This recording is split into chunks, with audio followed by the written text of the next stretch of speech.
እኔም እኮ እሱ እኮ እንትን ነው። ጠጣው ጨምረህ ምን ብላ ምን ብላ የበላችሁ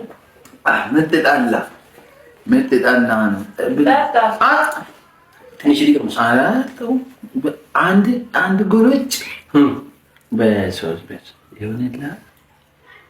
አንድ አንተ እንደዚህ መቅመስ ከሆነ ሰጣለሁ፣ ካልሆነ እሺ እንደሱ ትንሽ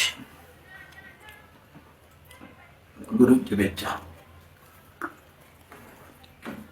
አንድ ጉርጭ በቃ 3 ብር እሰጥሃለሁ። ምንድን ነው እንዴ? 3 ብር ከኔ ጋር አለ። አንተ 300 ብር ነው የጠጣው።